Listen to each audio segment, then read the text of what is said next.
In the aula of the University of Amsterdam, we had a fantastic presentation, Weapons of Math Destruction by Cathy. And Cathy, I mean, you make a picture of algorithms ruling our lives. How important are algorithms behind the scenes at the moment?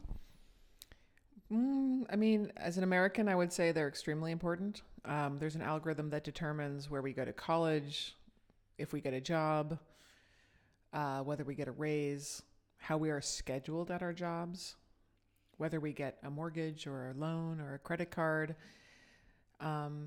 Basically every bureaucratic touch point of a human's life is now algorithmic. And the algorithms are essentially secret laws. They're not vetted. Even if they make mistakes, nobody finds out. Even if their own life has been affected. There's no appeal system. There's no regulator that really knows how to handle flawed algorithms, even if they are illegal. So we have this basically blind faith in these black boxes. Mm-hmm. And it's working out great for the companies using it, which is basically almost every company. Really? Because they also take decisions which are not in the interest of the company. They take bad, wrong decisions. I mean, you came up with some examples of the algorithm doing it totally wrong. What's interesting for the companies to have bad algorithms? So the best example of a totally wrong algorithm was the teacher value-added model. But you have to understand that it wasn't a company that was using that. It was a political system. And their actual goal, my theory was to disempower the teacher unions. And I think they succeeded in that. So I don't think they were actually looking for an accurate algorithm. They were looking for an effective weapon. Mm-hmm. Okay, so basically fight the unions by which, that's really sinister, and then also a lot of teachers were punished with that, but also kids who got the wrong teacher. That's right. I mean, it is a cynical thing to do, but that doesn't mean we didn't do it. Have you looked at my country recently? Yeah, well, my kids are American. Oh, they are? My wife's American. I'm the only alien who is basically has to go in the alien. Where do they live, your kids? They live here in Holland. Yeah, well. And they wanna study in America, but we'll see how that goes. You said that the algorithm really didn't work out, even though were the political intentions of the people who started it when Bush said, "Hey, we want to have the accomplishment gap closed." Were they honest or the achievement gap? The achievement gap. I mean, I think there were plenty of well-meaning people, and I think even the data scientists who I talked to who built the algorithm were well-meaning. But on the other hand, they also told their bosses not to use the algorithm for individuals because they knew that it wasn't accurate enough to be used as a individual assessment tool. And yet it was used because there was a political imperative for it to be used. So it's hard to say exactly what the intentions were and when they became good, when they went from good to bad. It's hard to say. Yeah, and there's no system to correct them. Could you elaborate a little bit about the crime figures and what happens there? Because, I mean, I've given speeches to police that it's wonderful with big data that you can predict where crime is happening, but you also show that really causes the problem rather than solve it. Yeah, I mean, the promise of big data is that we will remove human bias. But of course, the biggest problem with crime data, I'm putting that in quotes, is that we don't have crime data. We have arrest data. And arrest data is a historical artifact of who we decide to criminalize for what kinds of crimes. Mm-hmm. And the answer in the States, at least, is we decide to criminalize poor black boys for smoking pot and other nuisance crimes. So we have way more data about that kind of crime than we do for white boys of the same age who also smoke pot at the same rate. Yeah. Now, that's not to say we don't have any information in our arrest data, but we haven't bothered to debias it whatsoever. So I call this a missing white crime problem. So we have a massive biased data set with a lot of missing white crime. We also have missing black crime, but, not as much. And we are just pretending it's good data. Mm-hmm.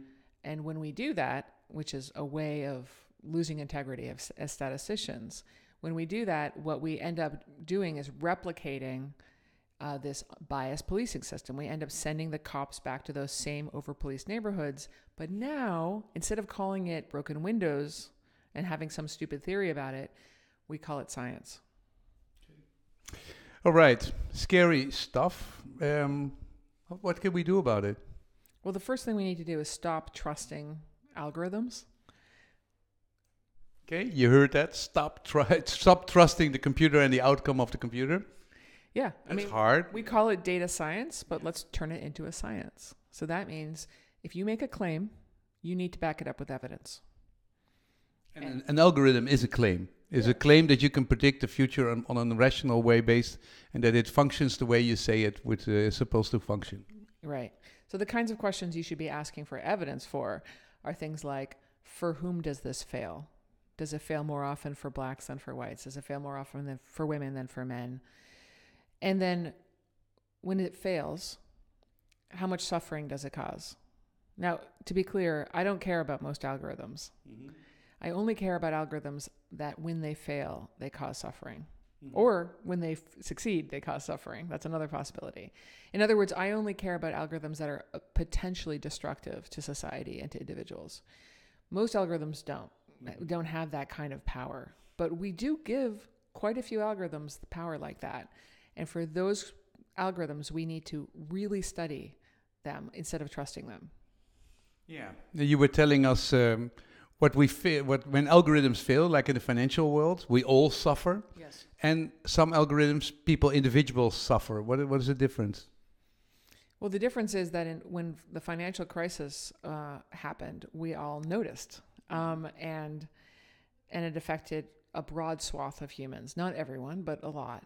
Whereas when an insurance company refuses to give some people affordable insurance, well, then it's only the sick people or the potentially sick people that are suffering. And they're typically poor because there's a correlation there.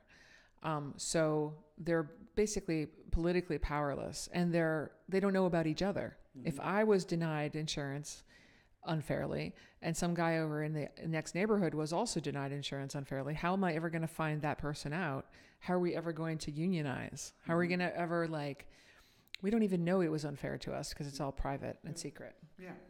So open algorithms, should algorithms, when they make decisions about people, be open and that you can test them on different data sets?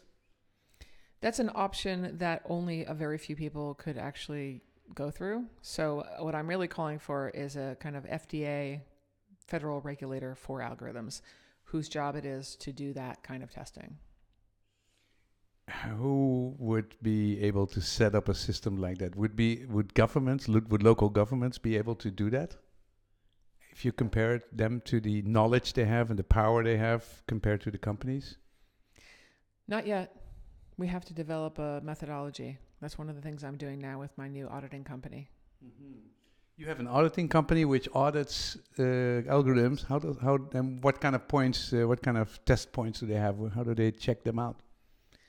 Well, I think the most important thing to understand is that I have to be invited into a company to audit their algorithm. That there's no way I can do that in an adversarial manner unless I'm working with, in a legal framework where there's a subpoena power, in which case I can do that. But for the most part, it's invitation only. So that's already posing a problem. Well, it's a start. And then you come, what do you do? Well, I ask those hard questions. For whom does this fail? And is it legal? Yeah. And they probably go like, do we know? Do you think they know, that they really know what biases they have, or are they more innocent? Ignorant? It depends. I think there's lots of companies that are worried and they don't want to know. And so they want to be legally protected for asking the question. So there's a lot of stuff going on. If we look at the big tech, the Amazons and the Facebook and the Google. Last question. And this is the last question. If we look at the big tech companies, are really influencing our life many minutes of the day, the Facebooks and the Googles, how should we deal with them? We have to demand a measurement of the harm that they're doing, which is why I'm calling for lots and lots of experiments during the elections to measure the extent to which Facebook's algorithm and the advertisements on Facebook are affecting people's voting behavior. So we have to measure the harm before we can say, hey, what you're doing is not okay. We need to change the business practice. Right now, we're not even measuring the harm. Could I ask one more little question? Little question. What happened when you wrote the book? How were the reactions on your statements? I've been getting a wonderful response, even among people who work in tech. Thank you very much for Thank coming to Amsterdam and giving us this openness, because I mean it is really scary. Appreciate it.